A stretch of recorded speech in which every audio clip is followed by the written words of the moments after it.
All right, so this Calvin here of Team APS, and I'm here with Charles today, who played DD in our locals. And how did you do? Um, I lost 1-2 round one. Same with round two. Although that was probably because I was misplaying. Round three, I swept 2-0. Okay. Well, let's get into your build.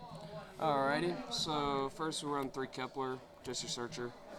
He's searches dark contracts and he comes in handy. Then you got the three Swirl Slime. They let you fuse from hand. Not a lot of people know what DDs do. He lets you fuse from hand with himself. He's basically like a polymerization from hand.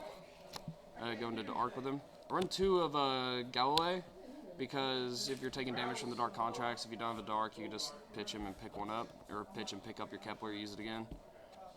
Also, he's good for a pendulum scale if you're going to use that. I used two Berfomet to go into my Xyz monsters, the Wave Kings. Yeah, he changed the level of monsters, so he's good. Run two Necroslime. Probably should add in a third one. He basically just says you can banish him and another from grave to fuse. He's kind of like Swirl Slime, except from grave instead of hand. He's really good. You just foolish him or use him with another dark contract we'll get into later. You use triple Ds. You use the triple D Ragnarok. I'm not gonna say the whole name. He's really good because he brings a triple D back from grave on summon, and you contribute any DD monster on field to banish a monster your opponent controls, which is good for decks like Cosmo if you're against a ship that can be targeted. Anyways, a lot of people only run two Leonidas, but I run three, just in case you get in those sticky situations where you don't have your Arc on field, because he says if you take damage by effect, you can special him, you gain that much life points back, and you take no further damage that turn.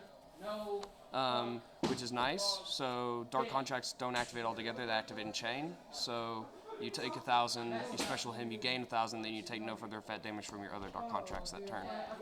And then I run one Pendragon just cause he pops back row, and I can special him off Ragnarok. And I know he's not that great, and he's probably going to come out once the new support comes out. But hey, he's fun to use. Spells, dark contracts for spells, you run 3 gate, obviously. It just once per turn you search and you take 1,000 on your standby. If you have dark on field, you gain instead.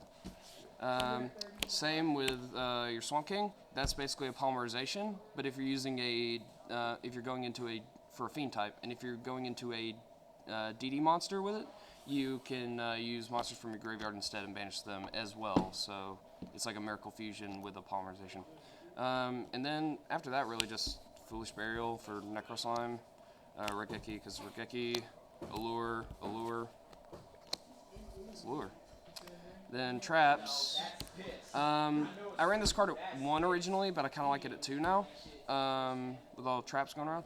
Dark Contract with Errors. It basically says if you control DD, you can basically turn traps off for the turn. And even when it leaves field, the traps stay off.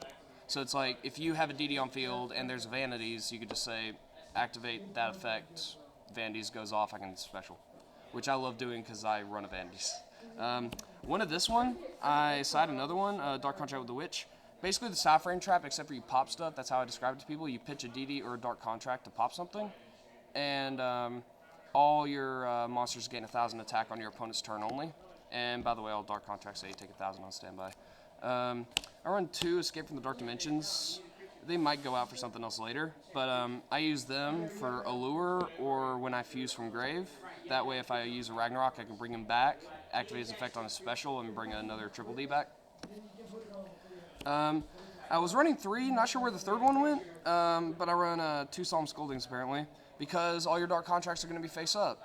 And so you have no set cards, so you can just negate anything your opponent does. And you will have life points out the butt if you are doing well, so the 3,000 won't bother you, because the arc will just make you gain. Run 1 Contract Laundering for those sticky situations like with Galilei. You can just pop your dark contracts, gain 1,000 for each, and then draw that many cards as well, which is nice if you're not having a good hand day. 1 DD Human Resources. This card's really good late game. It's kind of iffy. Basically, you shuffle 3 DD monsters from either your Pendulum Zone, your graveyard, and or your hand, back into the earth and field as well, back into the deck, and search for 2 DDs. And it's nice when you want to recycle those to arcs because you're going to need to recycle them since Genghis is not out yet. And then staples, bottomless, Vandy's, compulse. Extra deck, triple to arc, always triple to arc. He keeps you from taking damage, and he makes your life points go up off the dark contracts. I actually got to 20,000 life points in one duel with him before. I run 2 of this guy. Wish I was running 3 today. If I ran 3 today, I would have wanted against Cosmo because he big-eyed one of mine.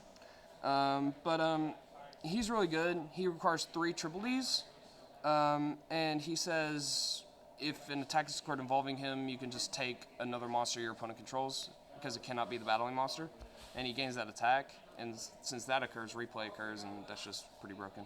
He's 3,200 beater. He can get over a destroyer easy. I run 2 Wave King Caesars. They're really good when you go with them on Baphomet because they can go Dark Hole. You chain his effect if you have Dark on field. Even if he leaves field, that effect resolves and you bring it back. You'll still take some damage, but I mean, you get your monsters back at the end of the battle phase. One Kali-Yuga, he's really hard to go into, but he's amazing. He negates everything on summon, and he's a heavy storm. And then you can set a dark contract from your graveyard, and he's 3,500 beat stick, which is incredible. One DD Marksman King Tell. His other effect isn't that great. He basically says if you would take effect damage, you make one of your opponent's monsters lose 1,000 attack and defense, and then inflict 1,000 to them. And then if he goes to grave, he searches for a dark contract or a DD, as opposed to Wave King Caesar, who only searches for a dark contract. He's okay. He's not as strong as Wave King Caesar, so I don't really go into him that often. And then just staple rank 7s because you're going to have 2 darks on field at all times, and you might find yourself in that situation where you need to use them. And then the Red Eyes Flare. Sorry, that wasn't with him. I actually gamed people with this multiple times today because you attack. They're at 200 life points. You sell them that same game. Then you run the rank 8s because he can tap directly in the gate. Because he's Felgrand, and you just go with him off double Ragnarok if you don't feel like going Kali-Yuga. And that's it. Alright, so not including future cards that come out as far as different packs, what changes would you have made to the deck today as far as cards that's already out? The cards that are already out? Yeah, what changes would you have made to the deck? I would probably put Jurigatos in. Jurigato, why is that? What's the reason? Because that would open up possibilities for more rank 4 plays, because all you have right now is Baphomet. Well, all I have right now is Baphomet, and since Baphomet's effect says if you change the level of a monster, you can only go into DDs, that kind of limits my rank 4 possibilities, because I can only go into King Caesar. Okay. Alright, well, thank you for that deck profile. Good mention.